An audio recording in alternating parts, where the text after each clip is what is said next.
2000 yun. 2000 na. Assistant team leader ako noon. Assistant team leader ako nung time na yun. At, April 29 noon, nag-jump off kami galing dito sa Parang noon.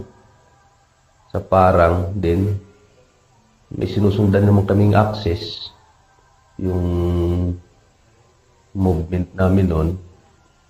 Yung mga mga araw na from 29 hanggang 03 May, okay pa yung namin noon, although may mga enkwentro kami at mga facsuls na nauoberan, di kami masyadong nahirapan. Maliban na lang nung gabi ng 03 May, hinaras kami na yung aming team inatasan kumuha ng balas dito sa may mosque ng di ko na maalala yung barangay na yun eh. Basta sa mosque na yun yung aming TCP. Then pagdating namin doon, yung team namin, yun nga, kukuha ng bala. Then pagbalik namin, hinaharas na yung aming patrol base at nahirapan kami pumasok.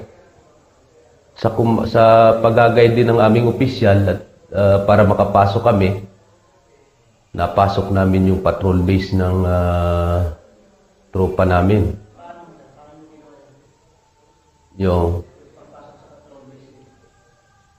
through radio, kung saan yung safe na hindi na-occupy ng kalaban, doon kami dinirect na pumasok. At nung 04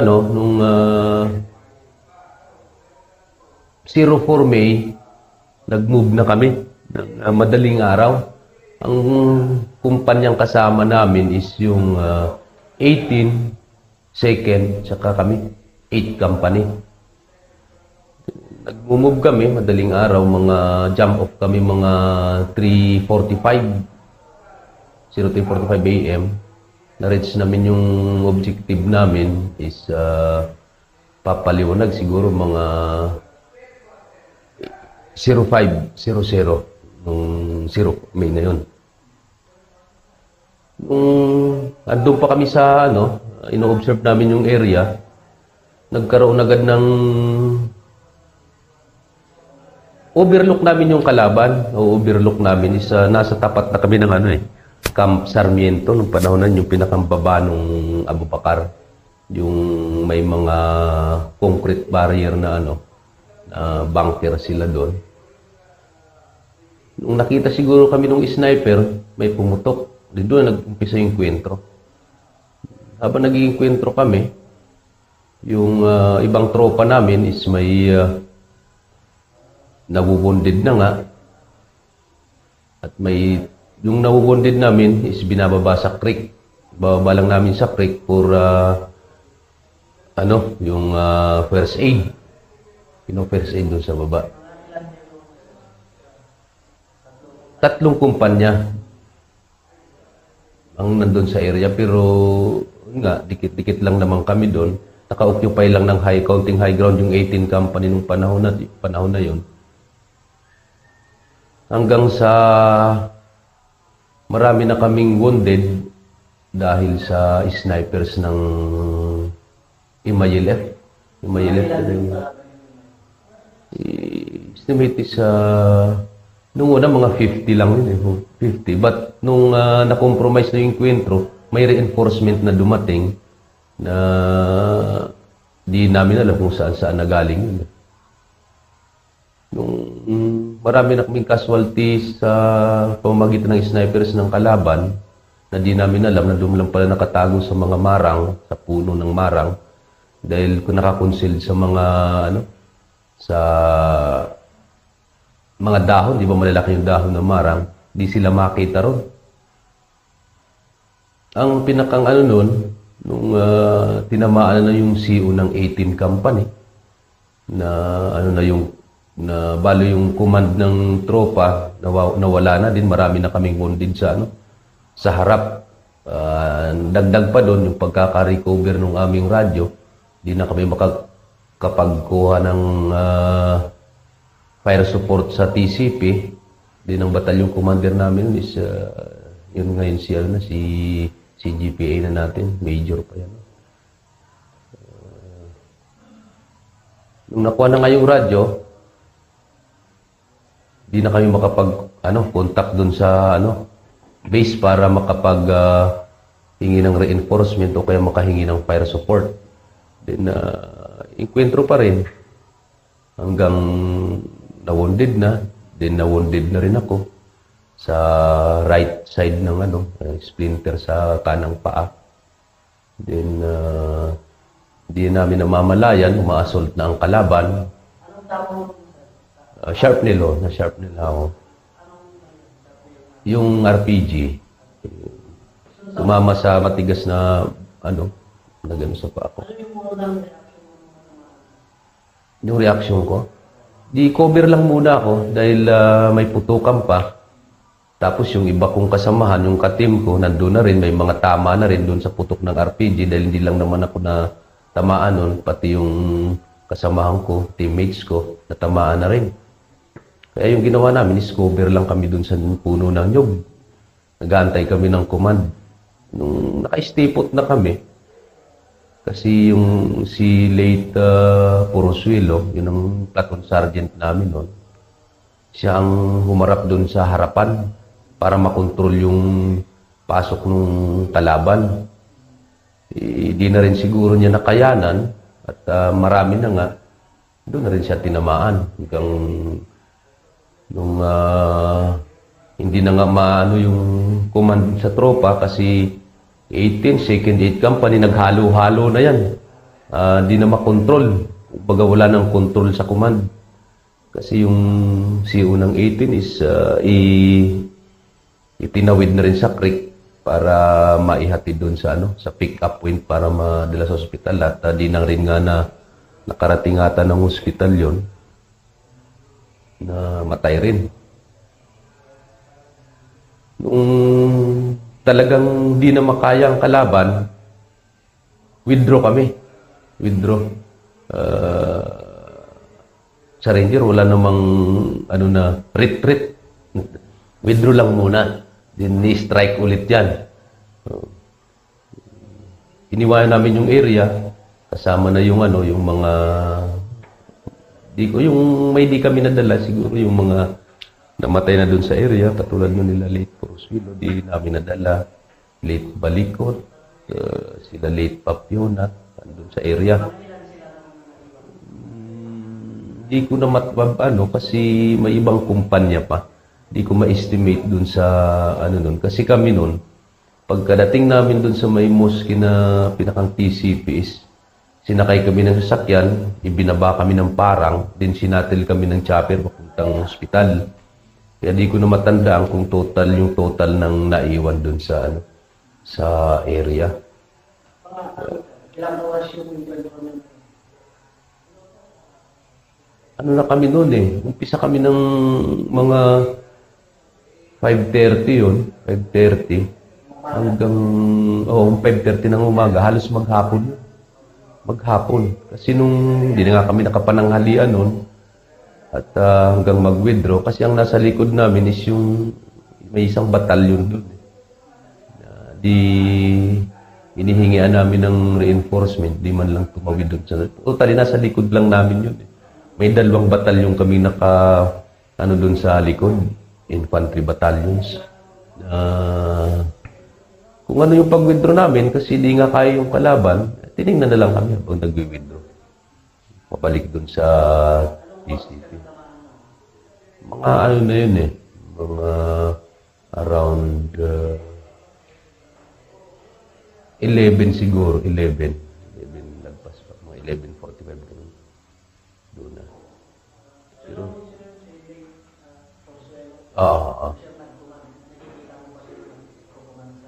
Oo, yung posisyon niya nga, lilipat-lipat lang siya para di ma-detect ng snipers. Kasi ang lang namin is, concealment namin is mga kugon-kugon lang din yung cover nyo. Wala naman ibang doon. Pagdating naman doon sa unahan, malinis yan kasi yung taniman nila ng kung anong tinatanim nila siguro yung mais, wala pa namang tanim. Tapos konting kubunan na dito sa may posisyon namin. Ano sinasabi sa'yo ng mga teammate mo na sugatan niyo? Yung panahon na yon. Basta ang ano ko lang sa kanila, naghihintay rin lang naman sila ng maliban dun sa fatal talagang tama, katulad ng tail scout namin, si late Palado. Yun know, on the spot patay yun. On the spot patay yung tail scout namin. At yung ibang teammate ko na wounded, naka-standby lang dun sa isang puno ng nyug kasama ko. Kasi pina-priority yung talagang fatal, yung first aid muna. Kasi hindi kami maka-withdraw ng basta-basta rin eh. Kasi hindi totaling pwedeng iwanan namin yung pinakang posisyon namin doon. Baka biglang humaras yung kalaban, kailangan may nagme-maintain pa rin yung firepower namin doon. May pumuputok pa rin para sa unti-unting evacuation ng slightly wounded noon. Kasi di mo basta pwede yung creek kasi, malalim siya na di mo basta-basta pwedeng biglaing babain. Dahan-dahan din tapos paahon na yun. Pero di man kalayuan sa may battalions na nasa likod.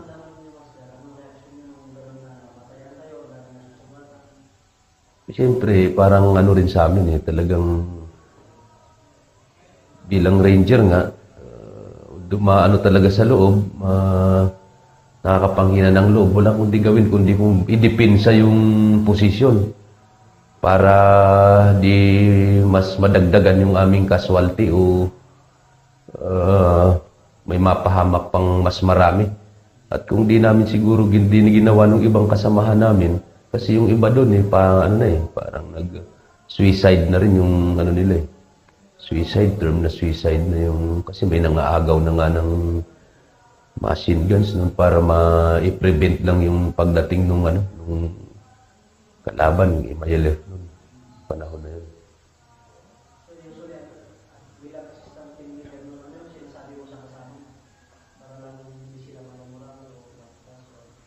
Basta ko lang nun, yung may wounded na teammates ko, stay put lang dito sa cover.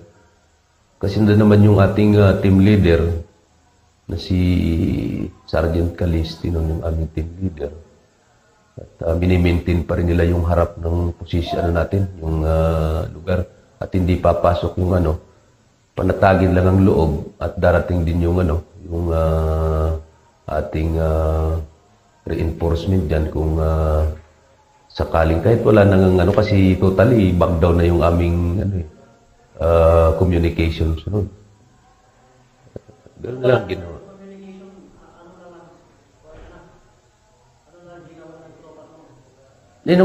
Wala nang communication dun sa kasi wala nang tulong na mahihingi na fire support kasi totally na-recover ng kalaban yung isang namin 7-7 wala na kundi rely kami dun sa ng CO namin, pitang officers na dun sa battleground sa decision nila. Kaya nakapag-desisyon na withdraw muna. At pwede naman umi-strike ulit. Ayun ang nangyari nun. Nag-withdraw muna kami. Yes, usual nga, naiwan yung ibang kasamahan doon.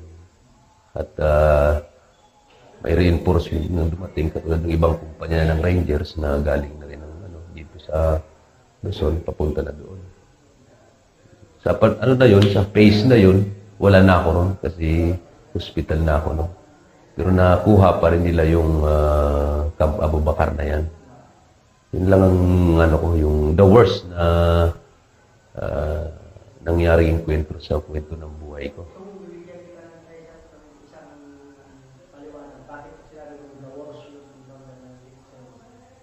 Kasi kung iisipin nga parang na yun talagang pwede ka na nga doon kung wala talaga sa isip, pwede ka nang umalis doon sa encounter site Saka, yun nga, walang reinforcement, walang fire support. Yun ang ano nun eh. May magkukumand pero may officers din naman na naiwan doon. Kaya doon na lang kami nag-relay sa command. Tsaka di na rin ma-control yung tropa nga gawa ng halo-halo na yung nandun sa ground eh. Wala nang ano kung anong kumpanya yung nandun. Parang nag-pressure, ano na eh. Hinalo-halo na sa baso na yung 18, naghalo na sa 8, yung second, parang wala na nga eh. Nawala na yung ano ng team noon eh. Kaya kasi yung team ko noon is ano na eh, halos sa 2 wounded, isang namatay, 3, 4 na lang kami noon. Hindi pa kami nagpangitan na. Kung saan-saan na rin sila kasi ako na cross na punta na rin ako dun sa area ng second company nun eh. Kasi dapat left flank kami nun eh. Right flank yung 18, nasa gitna yung second. Yung nangyari nun eh. Di ba naghalo-halo na nga. Taas ng kalaban.